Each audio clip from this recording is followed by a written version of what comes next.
Greetings, fans of the current Warhammer 40,000 lore. I have the latest news on the Arks of Omen. Let's begin by discussing what the Arks of Omen actually are. This is a new arc in Warhammer 40,000, continuing events in the Nachmund Gauntlet, as well as the fall of Cadia, the opening of the Cicatrix Maledictum, the Psychic Awakening, and so on. The Arks of Omen are divided into 5 parts, each dedicated to a specific hero or villain. The list is simply splendid. Abaddon, Vashtor, Angron Farsight, and of course Lionel Johnson. This is indeed a significant event for Warhammer 40,000. So let's start gathering our excitement, beginning of course with Abaddon the Despoiler. After the 13th Black Crusade and the skirmishes in the Nachmund Gauntlet, Abaddon the Despoiler continued his destructive march across the galaxy, thwarting the Imperium of Man wherever he could. Though truthfully all his warbands were scattered across different parts of the Vigilus war zone, each wreaking its own havoc. One such warband of the Black Legion, led by the warpsmith Vask, who was formerly a tech marine and thus a lover of all things forbidden and arcane, stumbled upon the vault world Pergamatros. This is an artificial moon created by the Mechanicus and guarded by the Inquisition.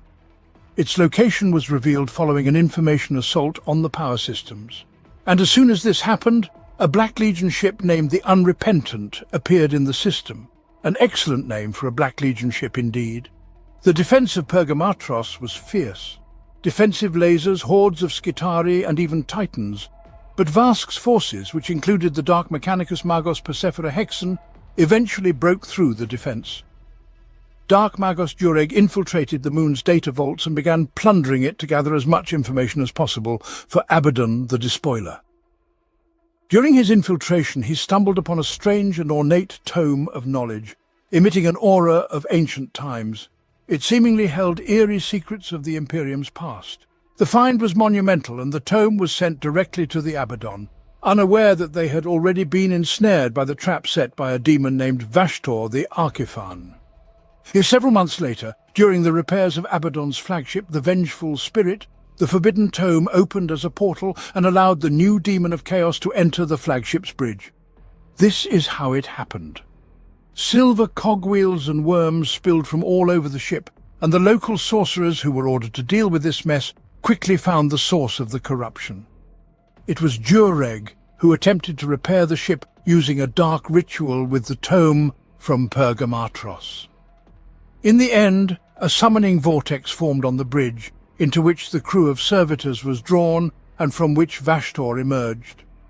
The demon did not attempt to harm Abaddon. Instead, he spoke of a prophecy involving a burning sky and stars, and revealed who he was. Vashtor was the guardian of the Forge of Souls, engaged in crafting the weapons of the Iron Monsters for all the armies of the Chaos Gods. However, he did not particularly enjoy this role. He aspired to become the 5th god of Chaos. In his view, the only way to realize his plans was through an alliance with Abaddon the Despoiler. To prove the utility of this alliance, Vashtor proposed that Abaddon travel to the world of Magdalor, where he intended to demonstrate his serious intent and find a fragment of a mysterious silver key. What is this key? Oh, it's an artifact of the Old Ones, granting access to a lock concealed by devices of incomprehensible power known as a weapon. The names might seem simplistic, yet they hold a kernel of truth. The lock refers to a pocket dimension where the weapon is stored. To access it, one must assemble the key from a myriad of different artifacts. All of this is described in a more poetic manner. The silver key, adorned with brass and bone, hidden beneath the planet of Ash, unlocks a lock with the radiant light of dying stars, capable of unleashing an ancient terror that will annihilate whatever it is commanded to. As I mentioned, the key is composed of numerous artifacts scattered across space and time following some ancient calamity. Most likely, it was the war in the heavens.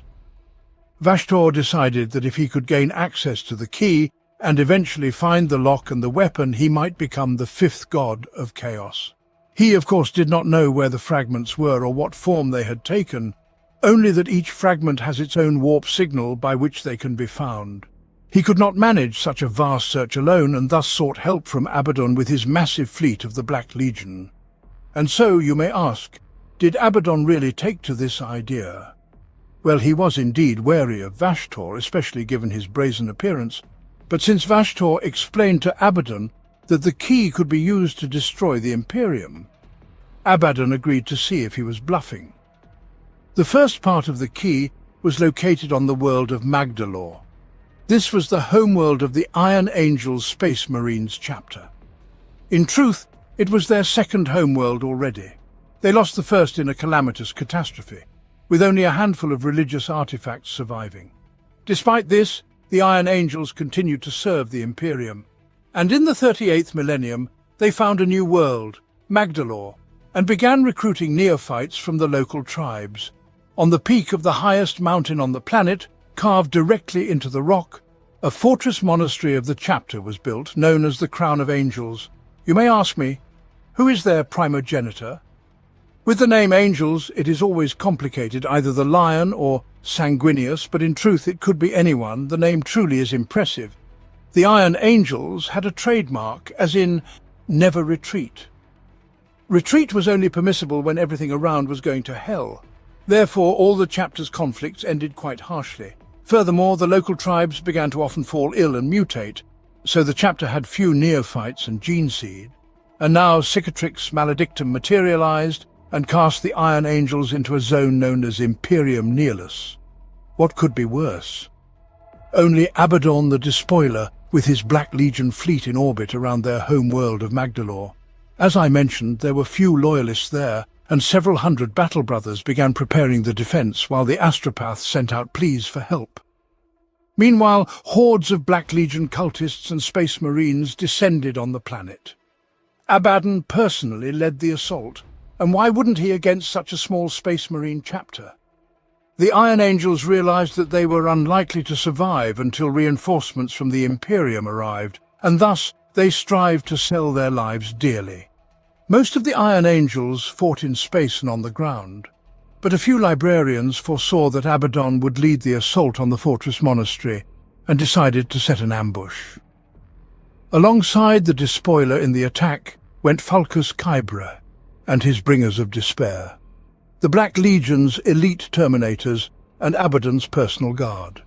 The whole squad teleported straight into the heart of the Iron Angels Fortress Monastery and quickly killed 3 of the chapter's librarians, after whose defeat it became clear that the local loyalists were soon doomed.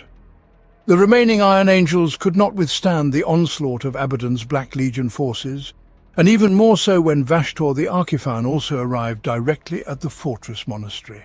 Nevertheless, all those left from the first company still resisted. They split into groups under Chapter Master Naimon and Reclusiarch Arzen, and defended the repository of the chapter's ancient artifacts and gene seed. How did it all end? Abaddon killed the master of the Iron Angels, and Vashtor the Reclusiarch. In the process, horrific monsters emerged from the Apothecarians and Reclusium's local machines by the will of Vashtor.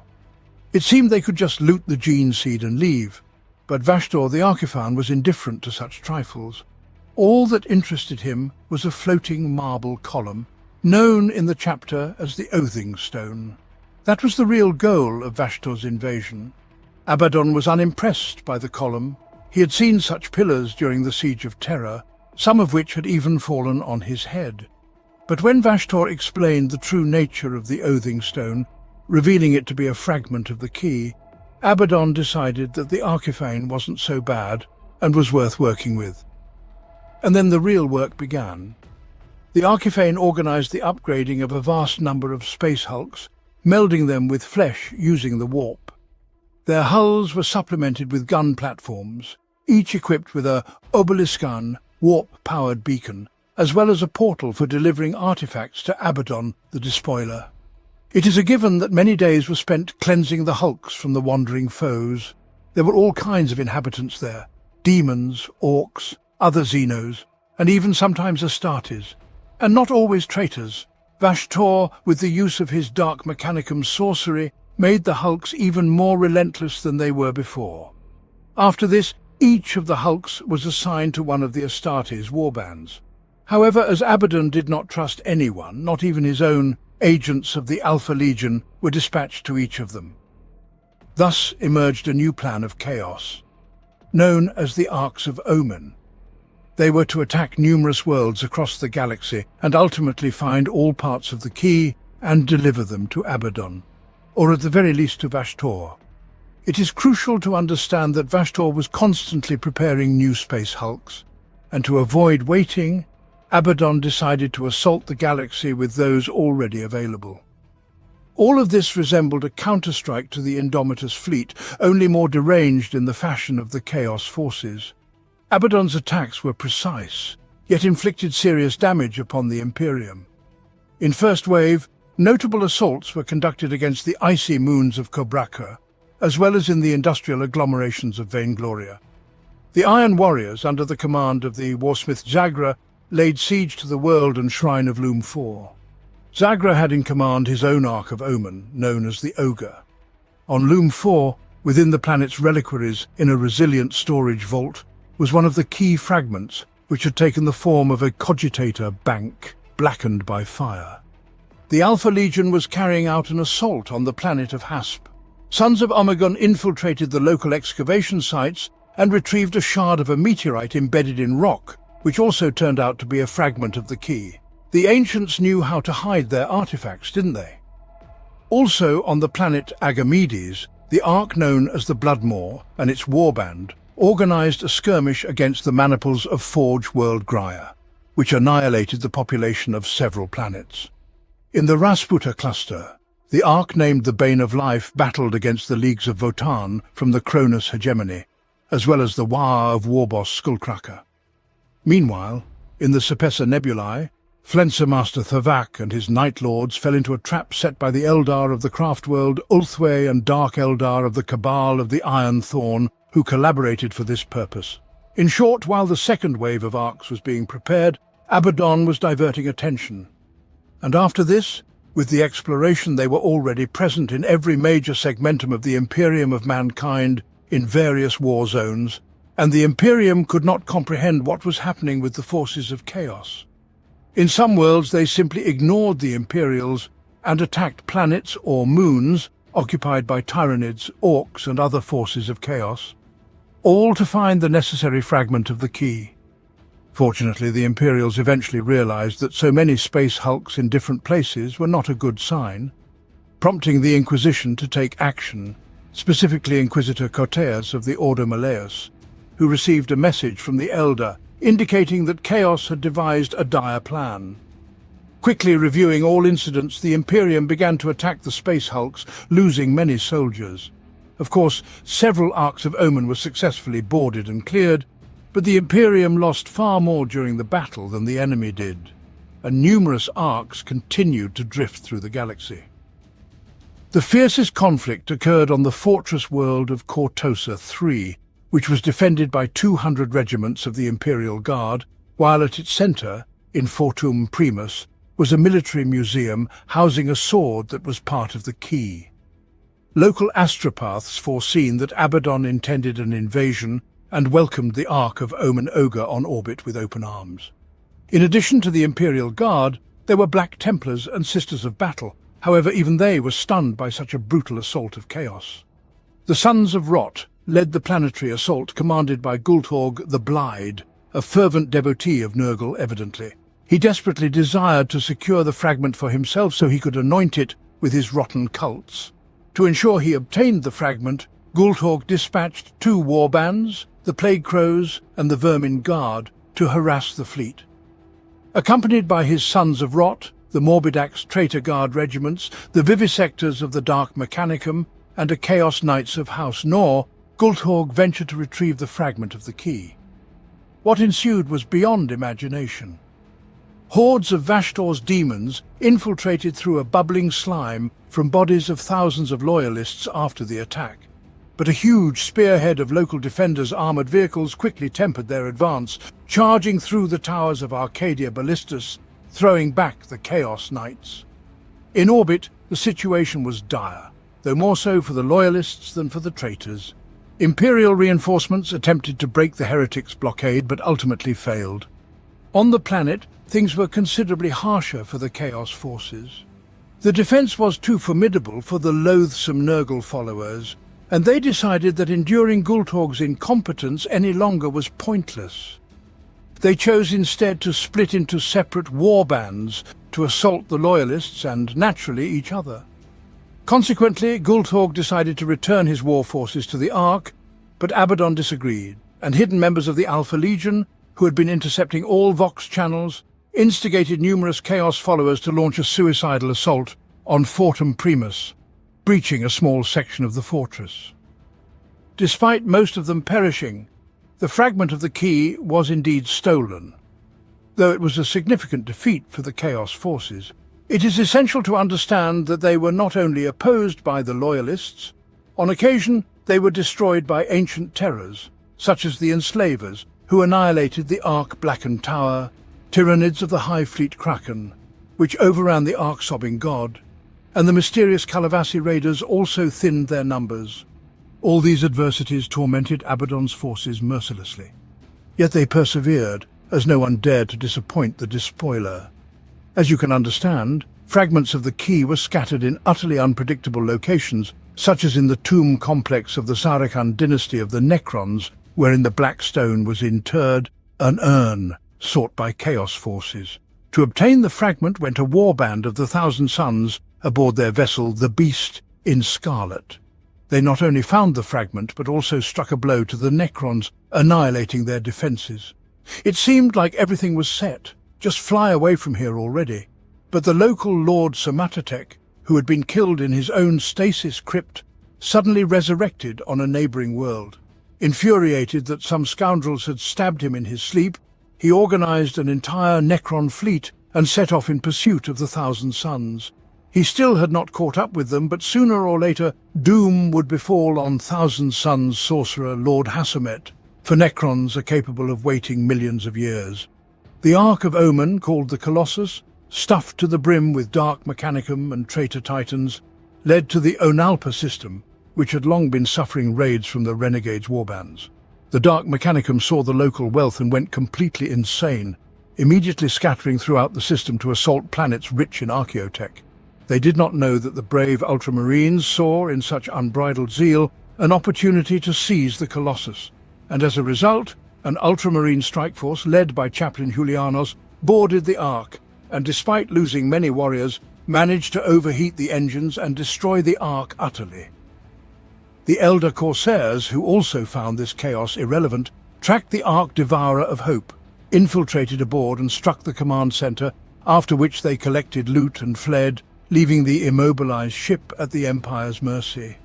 It is worth noting that the Eldar were not stupid. They sought and quite successfully found Chaos ships. For this, Craftworld's Ulthwe, Saimhan and Imlok, as well as Harlequins, Exodites, Corsairs and Drukhari united. Yes, it was that long-awaited alliance between the Eldar and essentially the Inquisition. They used a standard tactic strike, retreat, and slowed the advance of Abaddon the Despoiler's fleet. Even the Votan, surprisingly, were assisting the Imperium. When one of Abaddon's fleets, commanded by Lady Maeve of the Chaos Knights House Grendel, arrived at the dying Orc Empire in the Polyhedra system, the commander discovered not remnants of an Orc army, but a vast enclave of the Greater Thurian League of the Votan. The Orcs had long since been reduced to green fungal condiments, and the Votan were diligently mining the planet that housed a fragment of the key, and the remnants were being devoured by colossal mining ships. Nevertheless, the psychic trail led into the galactic core. It seemed like there is nothing to do here for Chaos forces, but no. Lady Maeve decided the squats needed punishment, and organized a total onslaught in the Polyhedra system. The Imperium was not idle either. Forces led by Inquisitor Koteas were continually fighting against the Arks, and besides him, agents of the Holy Orders were engaged, sometimes covertly, sometimes liquidating necessary forces, or simply relaying information to the Indomitus fleet and the masters of the Space Marine chapters. All had one goal: to intercept and weaken Abaddon's Arks and, if it's possible, to destroy them. For instance, the Inquisition planned the destruction of the Reaper's Shadow Ark and the boarding of Ark Morbidius by Iron Hands Terminators led by Captain Albar. Space Marines and Sisters of Battle demonstrated exceptional boarding prowess and, of course, high morale. Some boardings were carried out by just one chapter of Space Marines, for example, the Black Templars, and they proved highly effective. The Sisters, of course, were somewhat weaker, aided by the Imperial Navy, yet they managed well. The Ark Netherworld Blade, along with accompanying ships, decided to venture into the war zone Chalnath, enduring the wrath of the defenders. Ultimately, the Ark remained alone, after which it was attacked by Jekor's Slayers, a local band of renegades who dreamed of creating a new home for themselves, but suddenly realized they had ended up in the wrong place. Chaos Space Marines were attacked by hideous demons fused with metal, spreading a mechanical plague everywhere. The renegades began to develop iron growths, their bodies merging with armor. Thus the Netherworld Blade acquired new servants, as well as many ships fused together, and calmly continued its journey. Even Dante was not idle in this campaign. When the Ark Knight Terror began harassing the agri-worlds of the Sagana's belt deep within the Imperium Nihilus, he personally led the Blood Angels to intercept. However, upon arrival, the Blood Angels found only wreckage. Descending to what remained of the Ark, they discovered some kind of biomechanical infestation. Strange entangled plants were everywhere, and dead Astartes and Chaos cultists lay piled in the corridors. Many had been blown apart by bolters, others hacked by massive blades. Dante and his team could not determine what forces was involved in the conflict on the Night Terrors, but the main thing was the Ark was destroyed. Indeed, many of the Imperium's missions were quite successful, as during that time even damaging or delaying the Ark was considered a victory. The Imperium simply wanted to buy time for the evacuation of planets as well as for the Inquisition, which was searching for artifacts needed by the forces of chaos. Amusingly, most of the successful attacks on the Arks were carried out by other traitor bands that held no regard for Abaddon.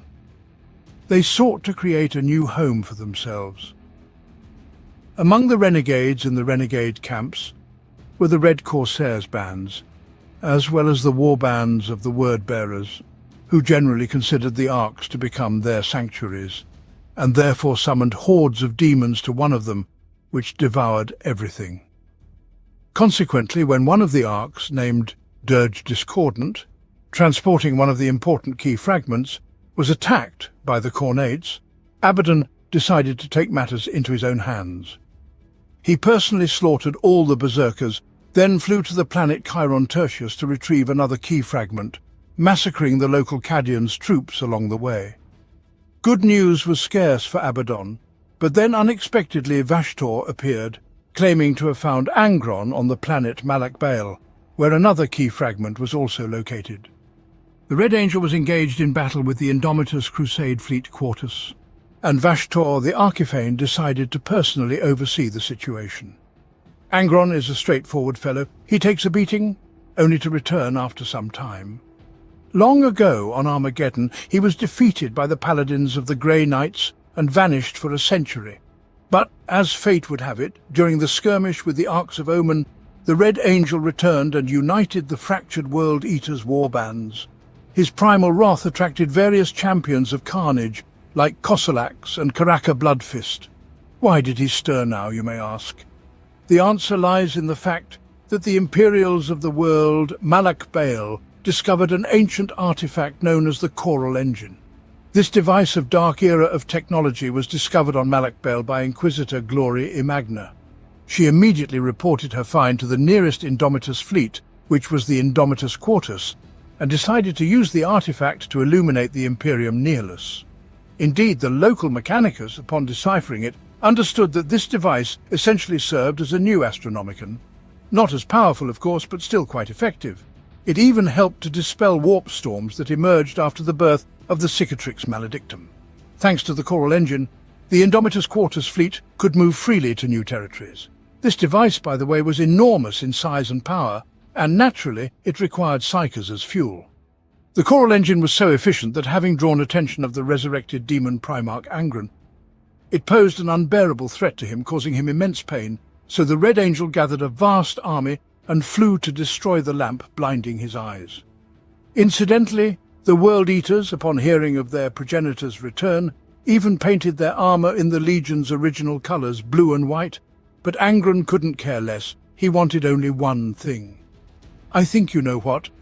The Malak Bale system, even before Angron's arrival, had piqued the interest of the Grey Knights, led by Brother Captain of the Fourth Brotherhood, Dristan Crom.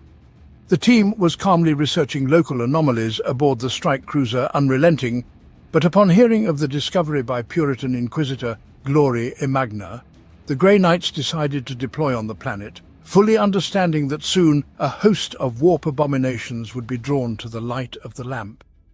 Dristan Crom, not being a fool, ordered the Imperial forces to prepare for a massive conflict, and they began to prepare, not even realizing that they would perish regardless, because they had witnessed Dristan Crom and his Grey Knights' entourage.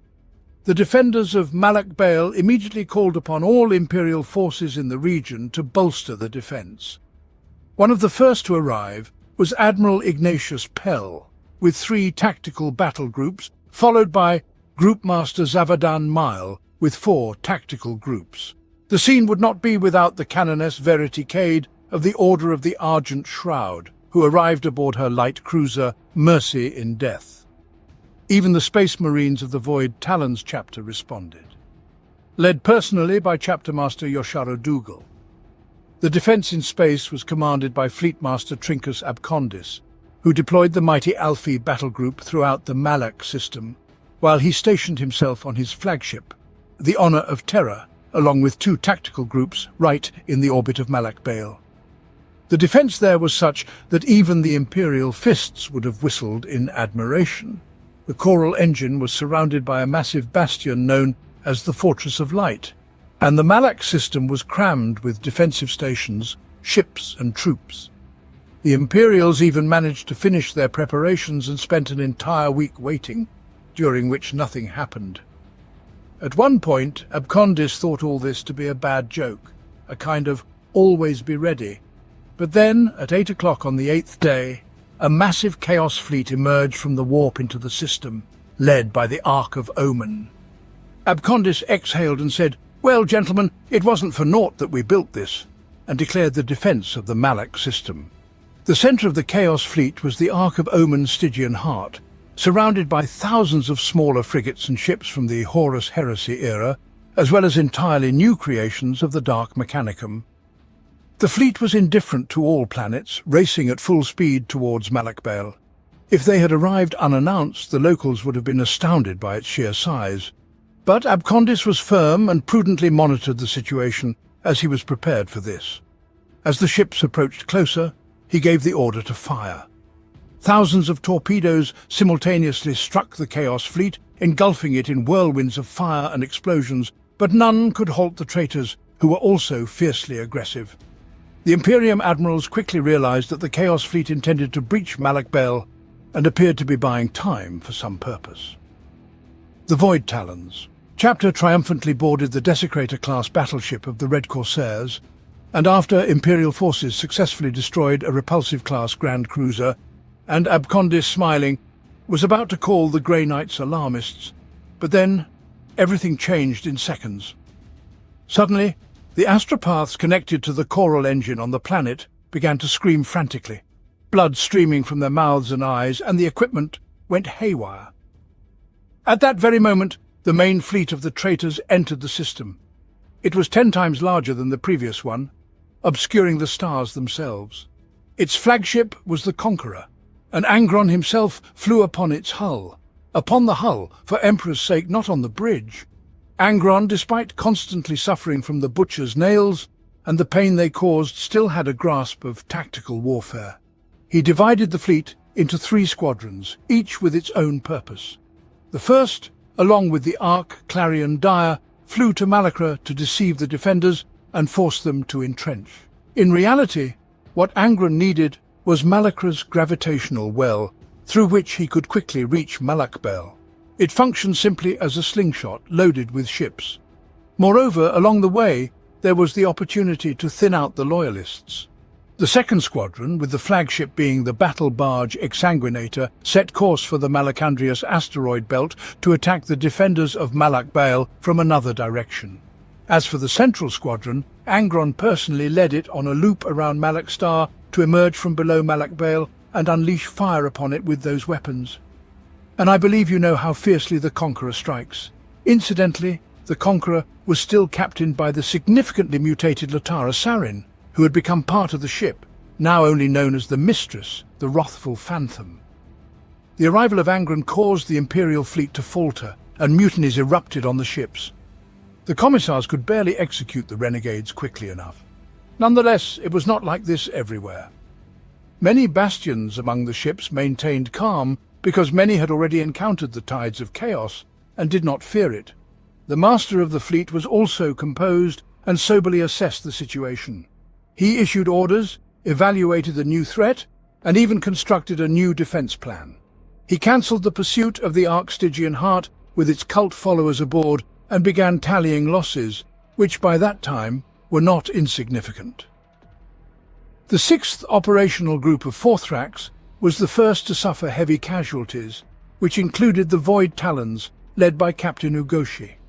They were to board the Exsanguinator within the asteroid belt. The Space Marines misjudged their strength and engaged the traitors, only to find themselves overwhelmed by cannon fodder. In a bid to balance the scales, the Void Talons attempted to board the ship of the Wordbearer's warband, but there too they were brutally repulsed. As a result, Captain Ugoshi was killed and the Void Talons' battle cruiser Noble Blade were destroyed. Meanwhile, in another part of the star system, the Ark Clarion Dire was heading towards Malacra, defended by Admiral Ignatius Pell aboard his battle cruiser Cry of Wrath, a Mars-class warship. The Admiral could not counter the threat fully, as part of his forces was directed towards aiding in the destruction of the Stygian Heart, still attempting to carve a way back. At that moment, true to their form, the Sisters of Battle under Canoness Cade, who had long reached the ice world of Malakshit, were preparing to defend alongside 3 full operational groups to the last drop of blood. The Canoness kept only a part of the planetary garrison, dispatching the rest to support the Loyalists, and overall managed to delay the armada of World Eaters, led by Karaka, for a couple of hours. Karaka, incidentally, was no fool. He had a specific plan to enter the atmosphere of Malacra, allowing the planet's gravitational pull to draw him inwards.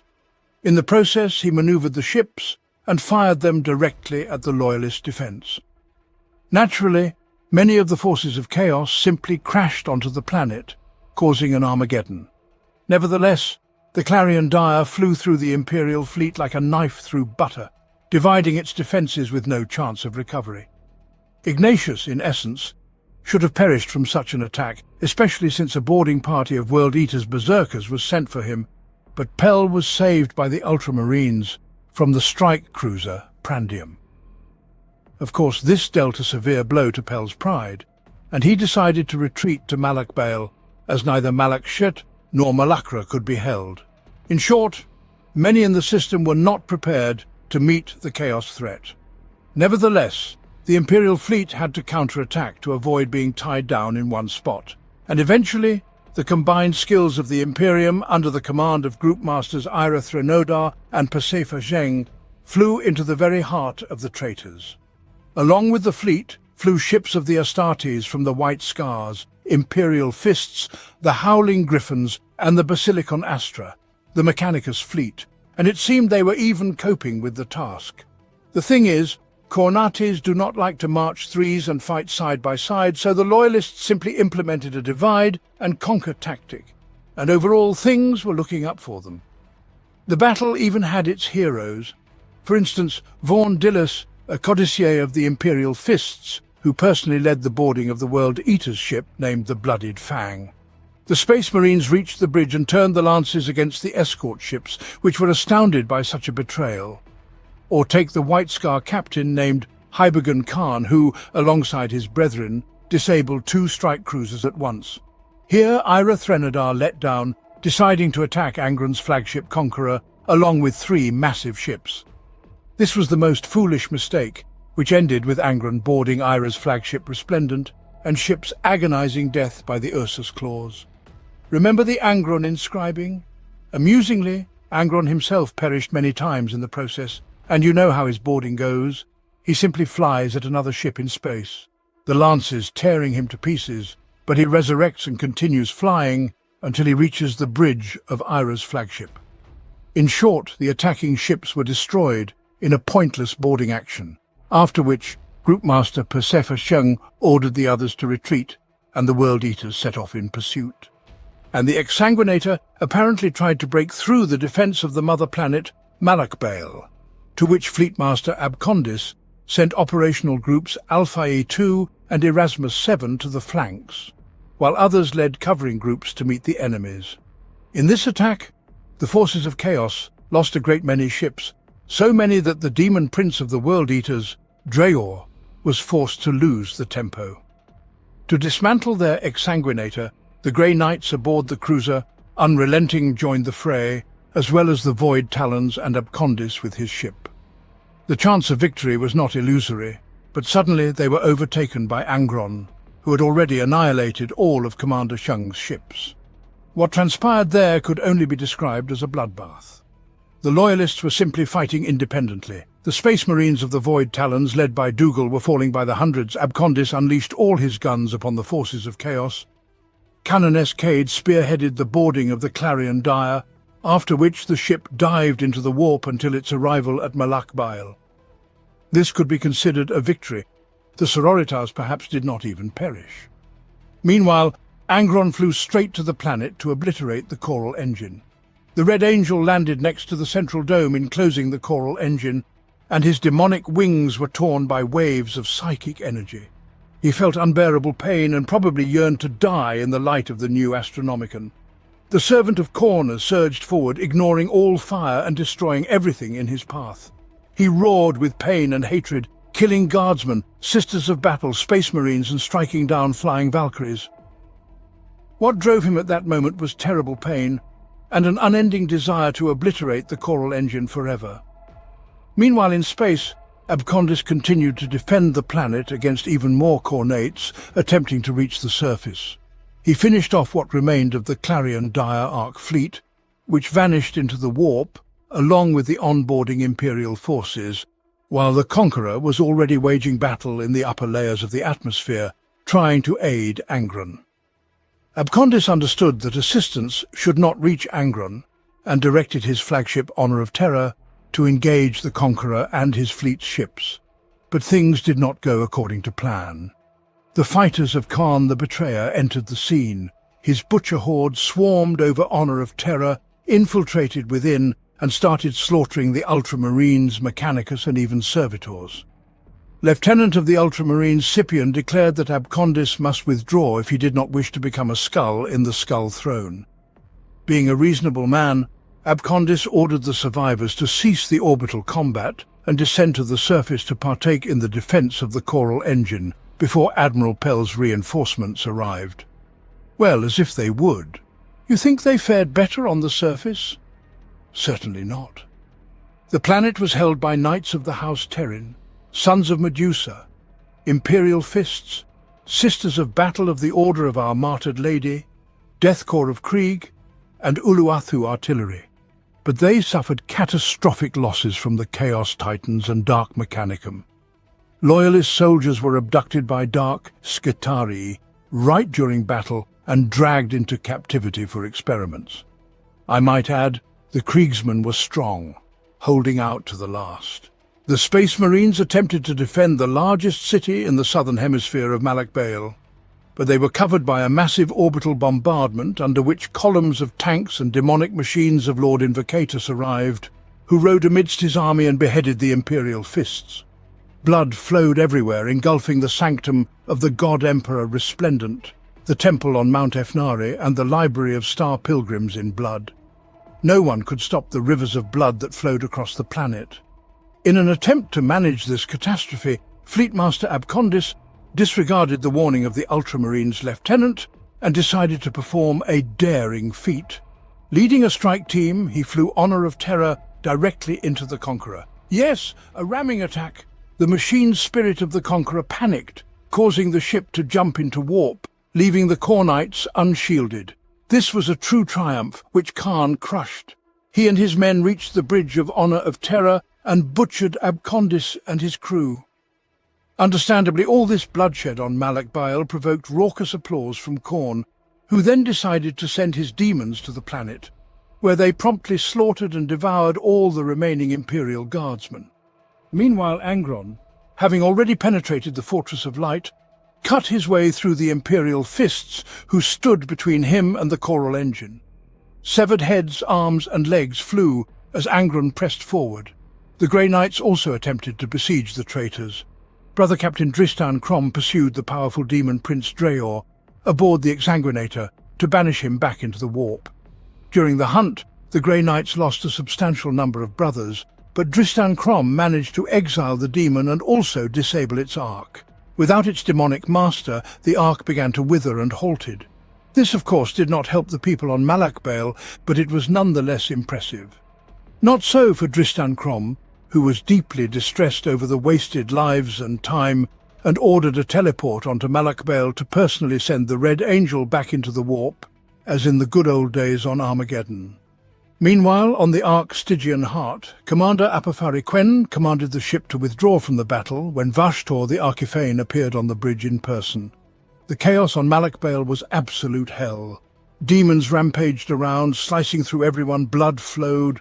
Angron attempted to break through to the Choral Engine, everyone was screaming, and Inquisitor Imagna decided to activate the protective systems of the Choral Engine to unleash a powerful psychic wave of light, meant to destroy the demonic entities.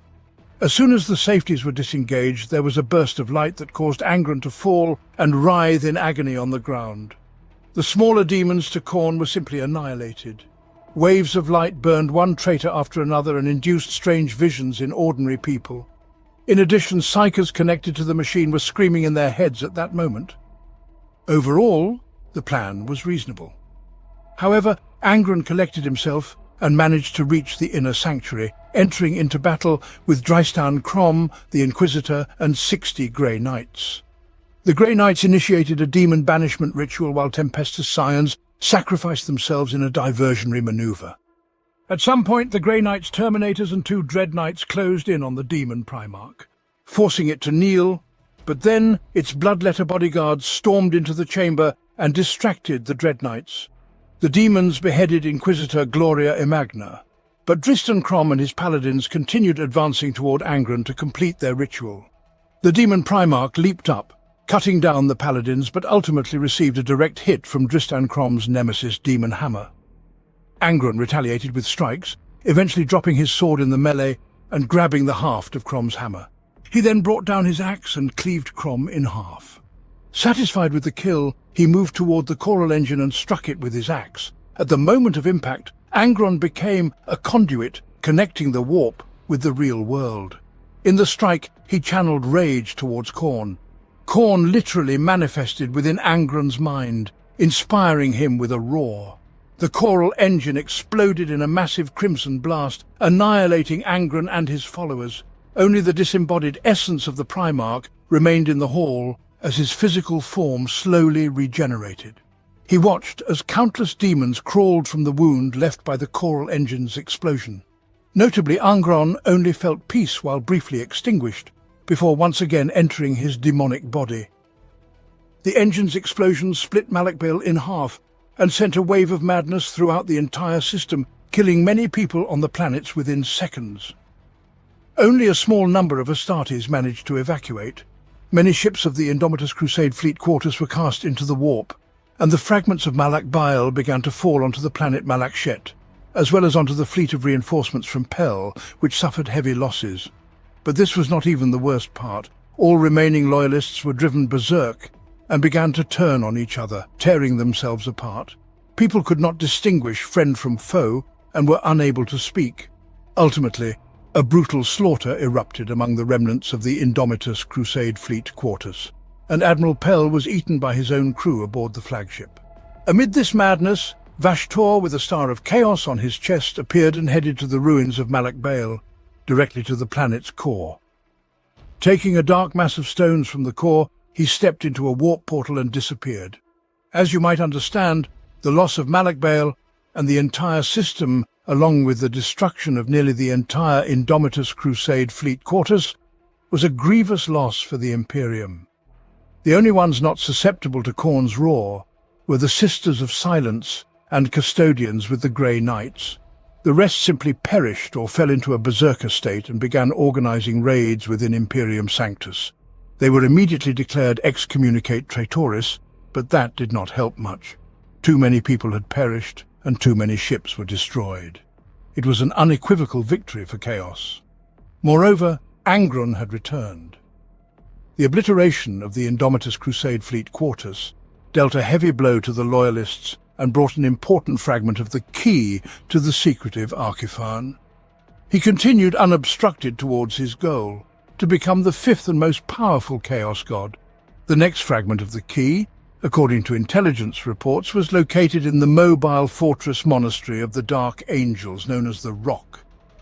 I remind you that this is one of the most fortified places in the Imperium, following the Imperial Palace and the phalanx of the Imperial Fists. Moreover, it can fly in the warp.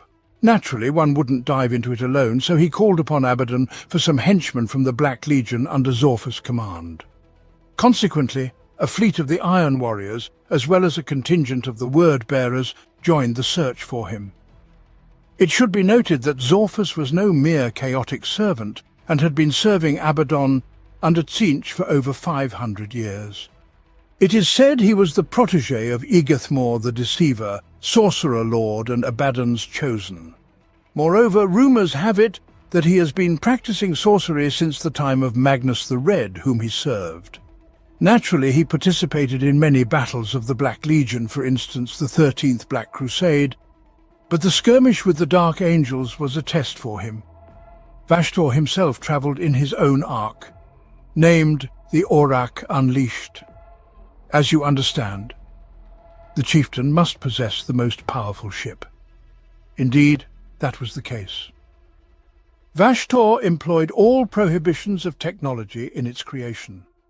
The Aurak Unleashed was governed by an infernal artificial intelligence, an advanced entity no less, which called itself the Aurak Myriad. The hull of the ship was massively mutated and was crammed with diverse weaponry. From the nose of the Ark jutted huge projectors resembling a clawed hand, forming a weapon known as the Unmaker, which unleashed warp energy. Through the algorithms of his Aurak Myriad, Vashtor was able to locate the position of the rock and the fleet guarding it, and he planned an assault on the Gorgon's Aegis. This is an extraordinarily strong force field of Dark Era of technology. To breach the Aegis, Vashtor utilized warp weaponry. He planned to pound on it until the field would simply collapse. Naturally, launching a frontal attack on the fleet of the Dark Angels was a fool's errand. And Vashtor orchestrated an ambush near the world of Marwent's Reach, where Chaos Knights suddenly attacked. Marwent's Reach, of course, began sending out calls for aid and rescinded the tithe, which upset the Imperium more than the calls for help, might I add. To investigate what was happening, a 12 task force of the Imperial Fleet Primus was dispatched under the command of the chief librarian of the Ultramarines, Varro Tegurius. The man was serious. Surely he alone could have handled Vashtor, but naturally he was not yet aware of him. The Marwent's Reach came under assault by a house of Chaos Knights known as the Korvax, and they had an arch-enemy. Do you know what these Imperial Knights were called? The Ravens. In short, upon learning of the excesses of their arch-enemy, the Ravens intervened in pursuit. The Dark Angels on Marwent's Reach were intrigued by Chaos cultists in hoods, prompting the strike cruiser Implacable Justice, with the Raven Wing and Samael aboard, to embark on an investigation. Samael, incidentally, is the master of the second company of the Dark Angels, known as the Raven Wing. As soon as it became clear that there was corruption by the Fallen on the planet, a fleet led by the Rock, along with more than half of the chapter, headed there. An ideal scenario for Vashtor, who decided to ambush them. As the Hunters of the Fallen travelled through the system towards the boundaries of Marwent's Reach, Vashtor's fleet emerged from the warp and unleashed void weaponry upon the Dark Angels. The chief librarian Ezekiel immediately handed command of the fleet to Samael and began advancing toward the borders of Marwent's Reach, while Samael dispersed his ships and commenced a fighting retreat. Vashtor's strike was so powerful that the Dark Angels suffered heavy losses including 5 ships, and the frigate Solemn Vow lost its Geller field and was seized by demons. Do you think the Dark Angels didn't retaliate? Of course they did. A Deathwing squad boarded the traitor Grand Cruiser Vanderbraxis. Taking control of its weaponry, they destroyed the vessel. Additionally, Samael's implacable justice launched numerous fighters and started incapacitating the traitor's ships. The Loyalists damaged or destroyed a quarter of Vashtor's forces, which, of course, did not help in protecting the rock. Vashtor achieved his main goal. He managed to split the Dark Angel's fleet, then directed his warp cannons at the Gorgon's aegis, disabling the rock's energy shields. After this, Vashtor launched many boarding crafts as the Dark Angels were trying to restore the fallen shroud. The Supreme Grand Master Azrael remained on the rock, who, incidentally, had recently crossed the Rubicon Primaris. An operation not typically performed on full-fledged Space Marines, because a Space Marine, especially of such a rank, can simply die in the process. Nonetheless, both Marneus, Calga and Dante had undergone it eventually. During the procedure, Azrael experienced 2 clinical deaths. He was literally brought back from death by the Watchers in the dark. Yet most importantly, he had not recovered enough to withstand such powerful attacks from Chaos, and right at his own home. He rose from his cot in the Apothecarian, ordered the autosurgeon to detach from his body, and immediately requested his combat gear. He dismissed all protesting Apothecarian medics, of course, sending them straight to hell. That was the fate of the Grand Master of the Dark Angels to endure. Azrael was ready. In his hand he held a relic of the chapter, the Sword of Secrets, made from a single piece of charcoal black obsidian that could pierce any defense. He also had the Lion's Wrath, a relic combi bolter, with him. With them he set out against Vashtor. The defense of the rock was commanded by Belial. Incidentally, he is an exceptionally formidable individual and earned the rank of Grand Master of the Deathwing during the 13th Black Crusade by defeating a Chaos Lord of Khorne in single combat. He was also presented with an ancient relic of the chapter, the Sword of Silence, and he was prepared to defend the rock to the very end. So to speak, in the field of defense, command was held by Ezekiel, Lazarus, and Chaplain Asmodai.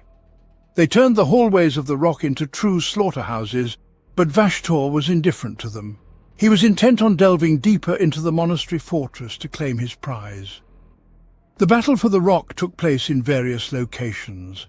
The Iron Warriors and the Black Legion armoured forces alongside with demon engines were on the surface of the rock, attempting to undermine the emergency void shield generator and the strategies of Belial.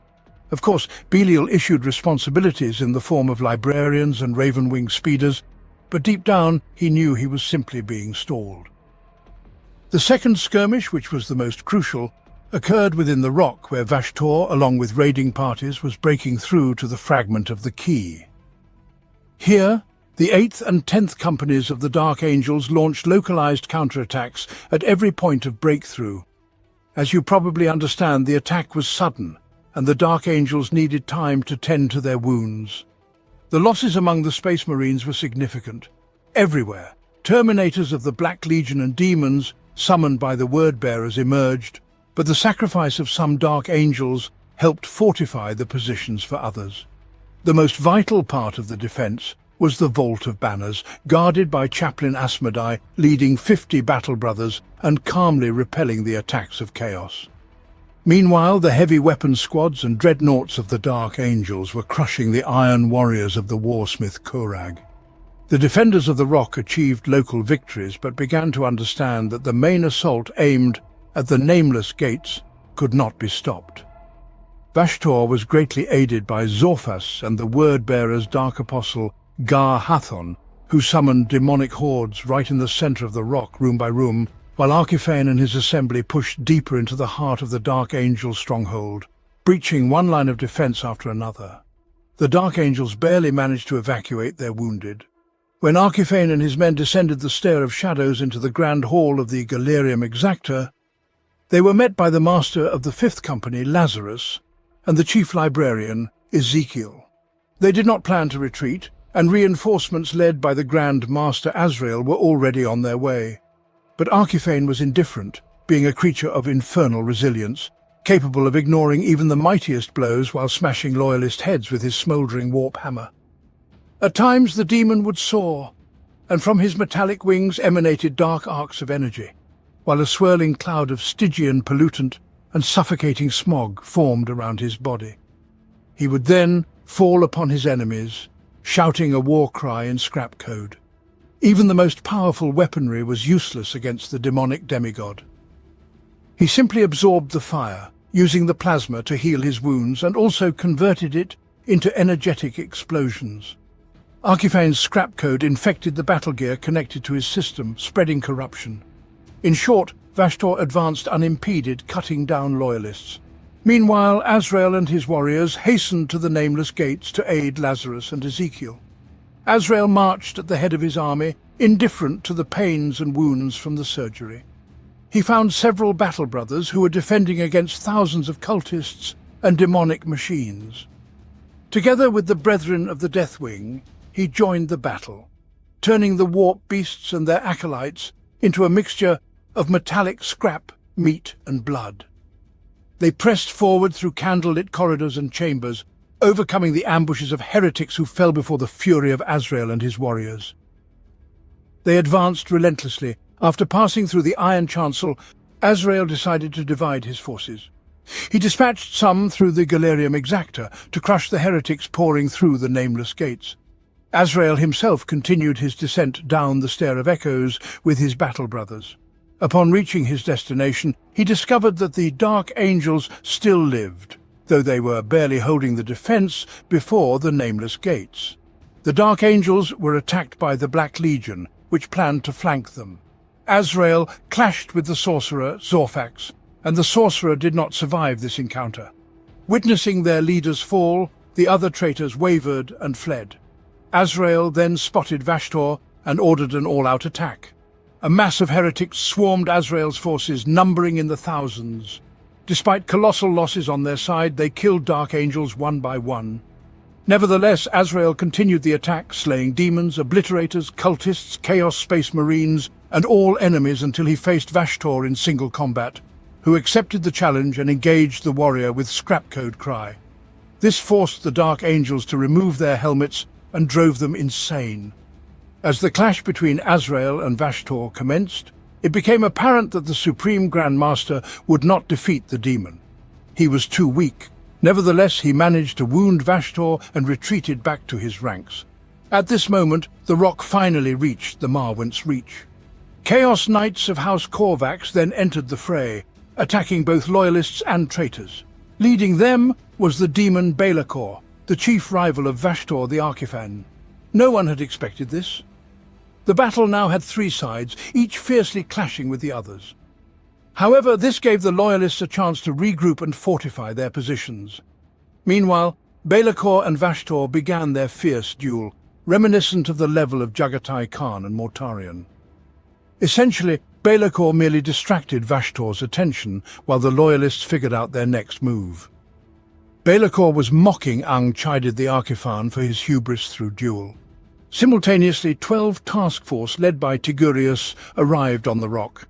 House Raven Knights began their deployment onto the rock, ready to face members of House Korvax, as Ultramarines and Nova Marines commenced their ground assault. Tigurius personally led the attack against the Black Legion. At the same time, in space, Samael finally broke through Chaos forces and joined with Tigurius's fleet. Belacor couldn't care less about any of this. He didn't want to win the war, only to destroy Vashtor's plan, which was so infuriated that he took control of the local artillery and started pounding everything in sight, including Belacor, who was subsequently mortally wounded. With a furious wail, he vanished into the warp, taking his minions with him. Meanwhile, the Loyalists had already surrounded Vashtor. Realizing that all was lost, he ordered the surviving ships to evacuate the remaining forces. Archiphane himself teleported onto the Aurak Unleashed and fled.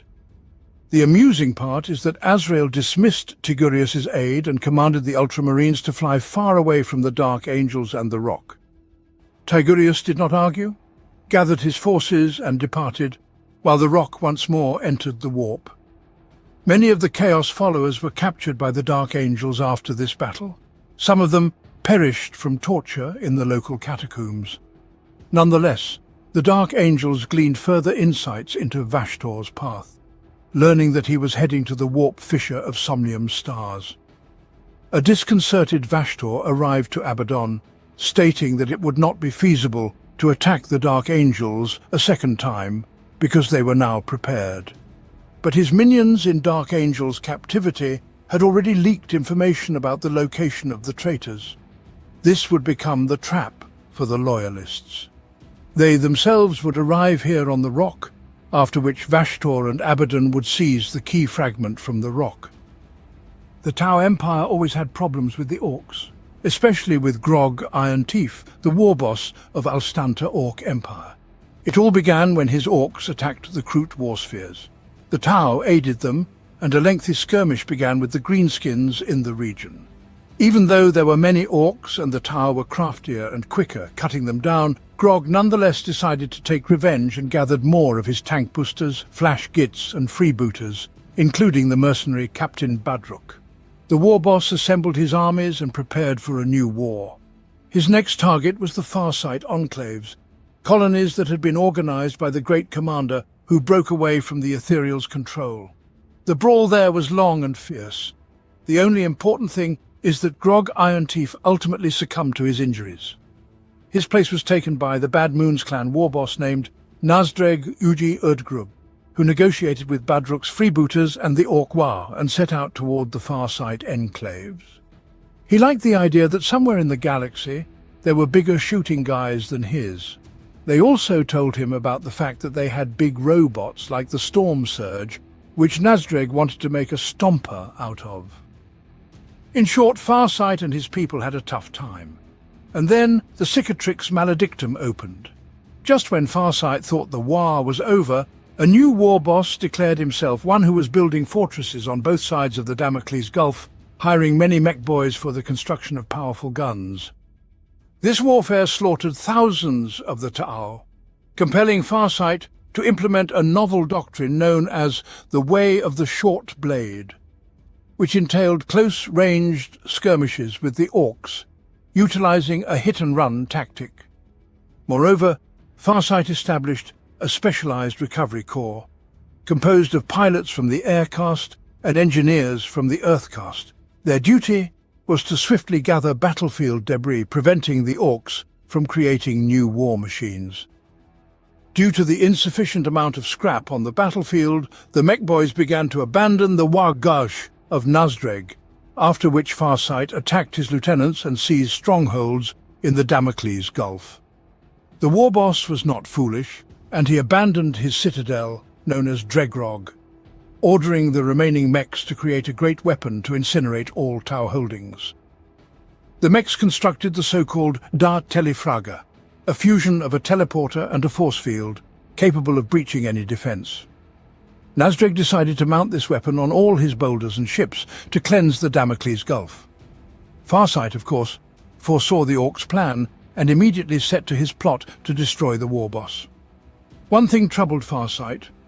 The fortress of Nazdreg was located in a system with the planet Arthas Moloch, the very accursed world where Farsight and his men first encountered demons and lost their ethereals.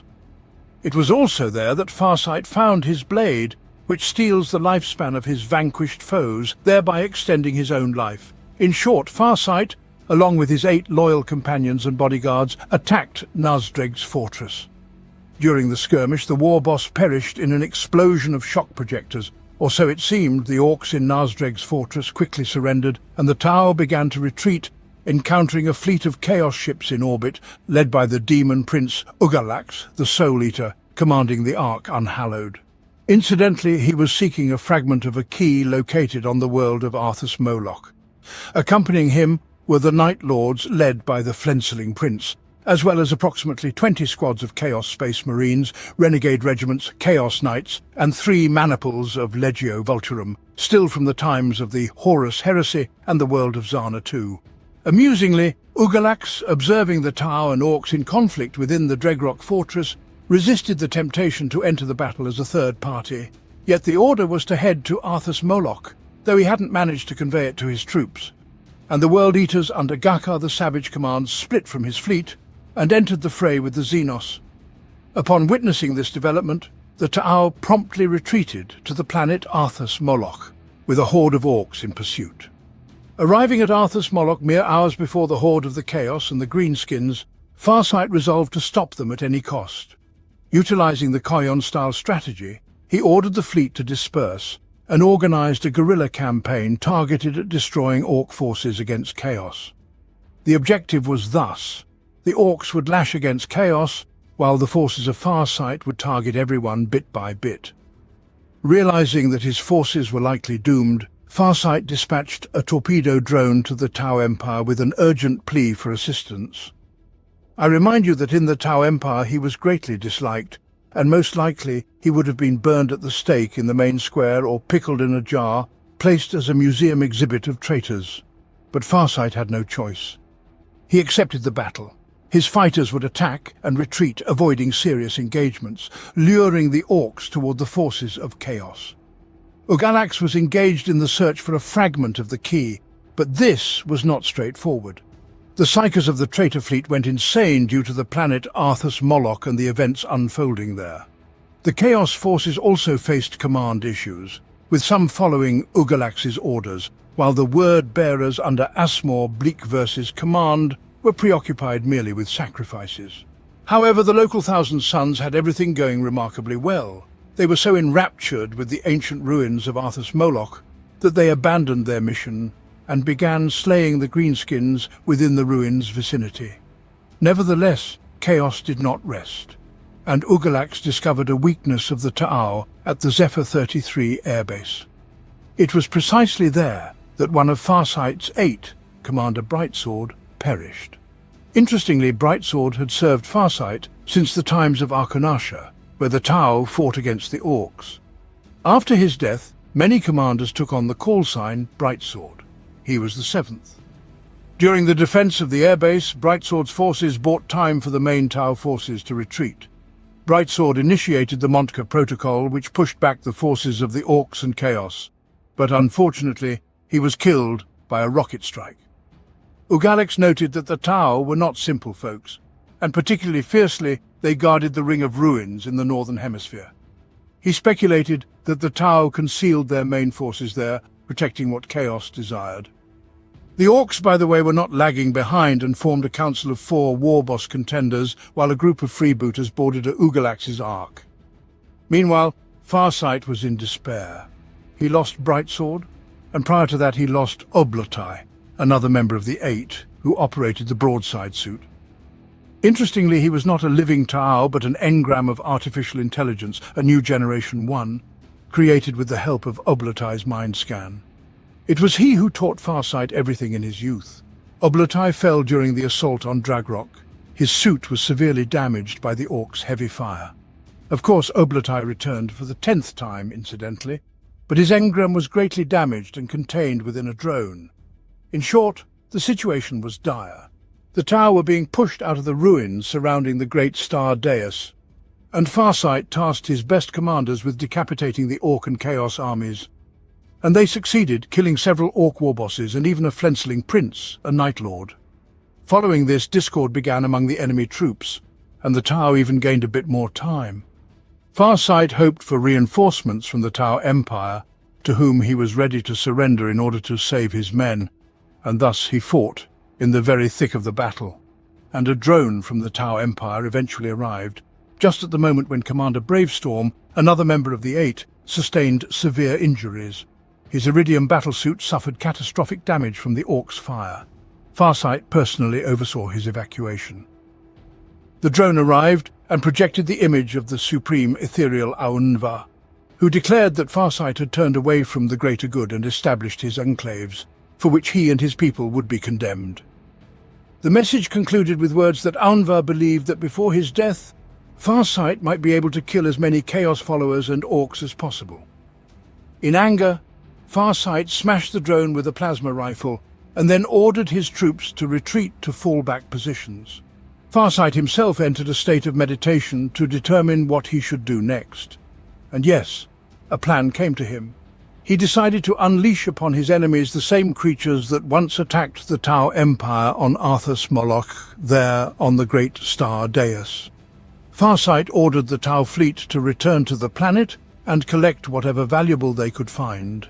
Across the front, Tau forces began a fighting withdrawal. At this moment, Orcs and Chaos followers began clashing more frequently. Farsight seized this opportunity, gathering his loyal commanders and several thousand warriors around the great star Dais. You know who was missing in this skirmish? The Imperium, of course. And it arrived in the form of the Death Watch with Captain Thelonious.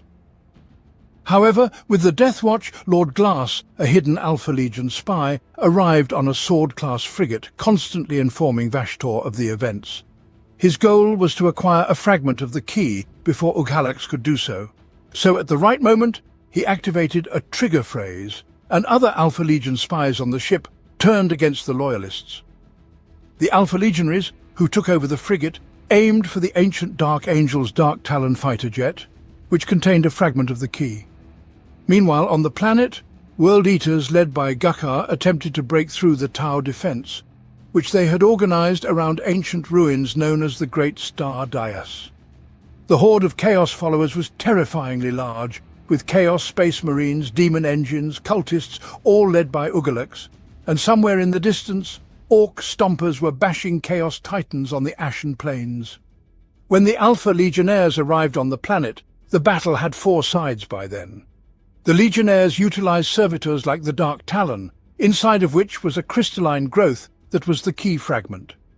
Upon finding it, Lord Glass was beside himself with joy. All that needed to be done was to return to the Void Ship and place the fragment in the portal, sending it into the warp, ensuring he, not Abaddon and his forces, would find it. The Tau, by the way, fought like beasts. Among them spread a strange bloodlust they had never experienced before. Farsight sensed that external forces were influencing him and knew that he had little time before all his fighters went insane. As soon as the first wave of World Eaters berserkers reached the dais, Farsight and his officers opened fire. The Orcs, upon reaching the center of the trap, were also struck, and their blood began to react with the ancient structures, causing demons to start appearing on the battlefield. Then all hell broke loose. Orcs fought demons, Chaos followers fought Orcs, and demons fought Chaos followers. At this time, Farsight and his troops were striking hard. He slaughtered hundreds of enemies and suddenly began to transform into an ancient warrior. His suit was drenched in blood, the Dawn Blade replaced by an axe, and skulls appeared on his battle armor. Farsight began to think that only cowards retreat, and losing his mind to fury, he hacked enemies to pieces. Khorne himself saw in Farsight his herald who was to bring him skulls and blood. In the midst of the carnage, Farsight came to his senses, driving away all these thoughts. The battlesuit's artificial intelligence screamed that only a few minutes remained until withdrawal, after which retreat was impossible. Farsight returned to the Star Dais, gathered the surviving remnants of the 8, and ordered them to retreat, evacuating the surviving troops. The most important thing for the Tau now was survival. After the Tau departure, the whole scenario resolved itself. The heretical cultists got what they wanted and left, and only the Orcs remained on Arthas Moloch, who suddenly stopped caring, and also flew off to find new battles. After all the enemies left the planet, Farsight secretly returned to Arthas Moloch to inspect the great Star Dais, and realized the corruption had left this place. Overall, despite heavy losses, everything ended well for Farsight. As you may understand, the story with the Dark Angels did not end at the Siege of the Rock. After such a daring Chaos raid, a multitude of the Unforgiven chapters gathered in the Fortress Monastery. 3/4 of all Dark Angels' forces in the galaxy, identified during the Fallen's attacks, were interrogated, and information was extracted from them regarding the audacious Vashtor, the Archiphane, hiding in the Idolatros system near the Somnium stars. Perfectly understanding that the information came too easily, reeking of a trap, Azrael ordered several reconnaissance teams to the location to check for Vashtor's trap. The reconnaissance fleets of the Raven Wing returned, reporting that a traitor armada awaited the Dark Angels in the Idolatros system. It included literally everyone: the Black Legion, the Emperor's children, the Death Guard, the Iron Warriors, the Word-Bearers, essentially the whole gathering. The core of the fleet was the Ark of Omen netherworld blade, and supported by vessels of the Dark Mechanicum. Vashtor was also present in the system. The downside was that there were small Chaos fleets along the path of the Dark Angels, and Azrael ordered several Space Marine chapters to deal with them in the Skrylum and Apostra systems. The chapters created from the gene seed of Lionel Johnson, such as the Cowled Wardens, the Blades of Vengeance, and the Guardians of the Covenant, were deployed. When the Rock, with the enormous fleet of Dark Angel's successors, reached the Idolatros system, it became clear that a serious battle was ahead. The Chaos fleet was indeed enormous, yet still not as large as the Dark Angels, who had truly gathered an immense might for this showdown. The downside was that the Dark Angels lacked Vashtor's infernal mastery of technology, with a weapon augmented by the warp rift of the Somnium stars. The Chaos forces fiercely bombarded the Dark Angels with warp artillery, downing their ships. The Ark, named the Netherworld Blade, managed to destroy an entire squadron of Dark Angels frigates and 2 strike cruisers, but they didn't care. The Unforgiven organized a boarding party on the Chaos ships and began destroying them from within. Azrael monitored everything from the strategy chamber on the Rock and realized that Vashtor was merely stalling for time until reinforcements arrived, which was the concern of other Dark Angels. Samael led the Raven Wing in the boarding of the Netherworld Blade, delivering relentless justice. They were joined by several Dark Angel strike groups from other chapters. One by one, the support ships neutralized the Ark's engines until it exploded, damaging 5 Dark Angel ships and destroying 1. After this, Azrael ordered them to find Vashtor, for he was his true target. The fleet of the Unforgiven flew deeper into the Idolatros system, scattering the enemies in different directions. Tracking the Master of the Forge of Souls was not difficult. The Tech Marines quickly detected a strange warp resonance, and upon arrival it became clear that Vashtor was constructing his planet-sized mechanical monstrosity from the remnants of the Dark Angel's homeworld Caliban. He was modifying the planet's remnants to build a mobile planetoid named Wormwood. Of course, the transformation of the planet was carried out using warp technologies, which was doubly disgusting to the Dark Angels. To add to the chaos, Abaddon with his Black Legion fleet emerged from the warp space collapsed by Vashtor. It was a trap. Azrael, witnessing this, was utterly shocked. Unleash all the harshest guns and torpedoes, but first destroy the planetary defense before showing the fate to foes who steal Caliban. Wormwood was crammed to the brim with various demons and demonic machines, vile Skitarii and cultists. But the Unforgiven volunteered to land and breach the traitor's stronghold known as the Dark Cathedral. In addition, the Tech Marines of the Dark Angels reported that signals resembling teleportation signals emanated from the Warp Forger's local palace. Apparently they stored all the fragments of the keys there. Azrael gathered Belial, Ezekiel and Asmodai, and they struck the palace while the chapters of the Unforgiven covered their assault. The palace was guarded by the demon prince Parallaxes, who was of course dealt with, and when Azrael and his men reached the heart of the palace, they discovered an altar from the times of Caliban, where all fragments of the key lay, though now it was a vast sanctuary of corn, protected by the World Eaters. In the center stood the Circle of Summoning, and the ritual was completed. From the circle emerged the Primarch of the World Eaters, Angron. Meanwhile, Hell was breaking loose in orbit as well. The Armada of Abaddon, led by his flagship the Vengeful Spirit and the Ark Orak Unleashed, was pressing the Dark Angels to the fullest. The leader of the Unforgiven in this battle was Grand Master Nakir of the Consecrators chapter, but the Dark Angels were caught between the guns of Wormwood and Abaddon's armada. Abaddon became so confident that along with Falcus Kibra and his Terminators, he led the boarding of the flagship of the Raven Wing, the Implacable Justice. The vessel was torn to pieces and the remains were directed towards the Loyalist fleet, detonating its warp engine. It seemed like a complete disaster.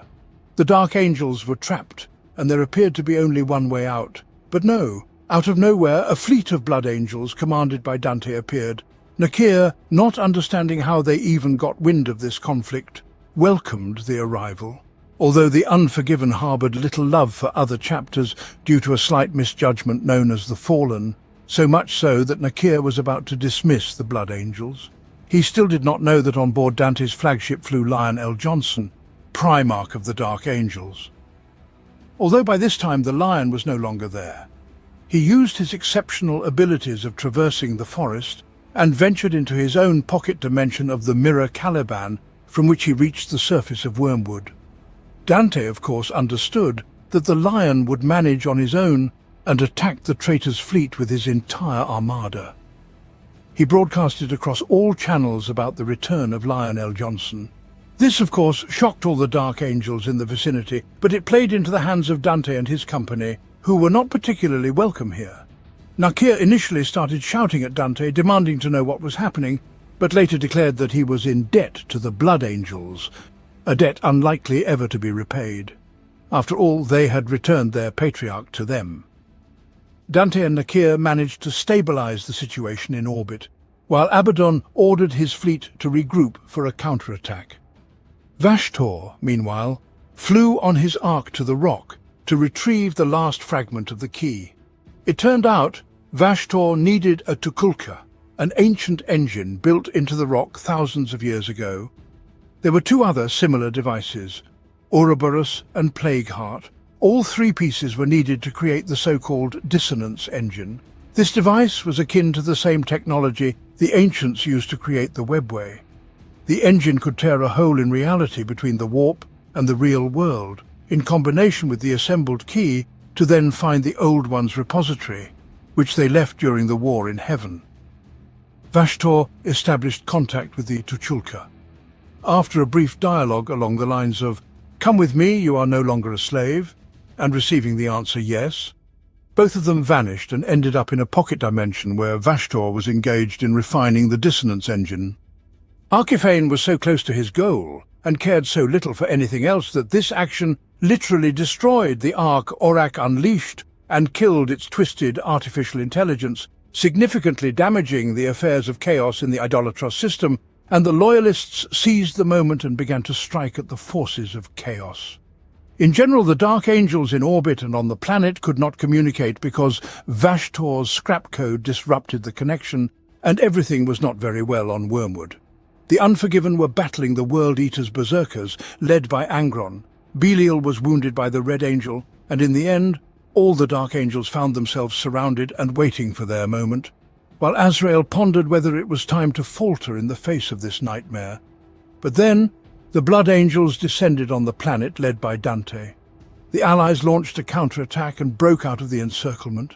During this clash, Dante and the Sanguinary Guard engaged Angron himself, who cared nothing for reinforcements. He wanted to fight, but found the company of Dante quite formidable. Angron, of course, prevailed, destroying 2 Redeemer dreadnoughts and throwing Dante to the ground to finish him off with his axe. And then, out of the shadows emerged Lion L. Johnson, deflecting Angron's blow. The Lion was not alone, but surprisingly accompanied by one of the Fallen, whom he had forgiven and taken under his protection, named Bors, or the Risen. The Dark Angels were astounded, as though their father had come. They wanted to ask a billion questions, but there was no time for that. Azrael gave the order to counterattack and, together with the Deathwing, advanced with triple zeal to strike the enemies. Meanwhile, the Lion was pummeling Angron, deflecting the onslaught of sword and axe. Angron was in dire straits.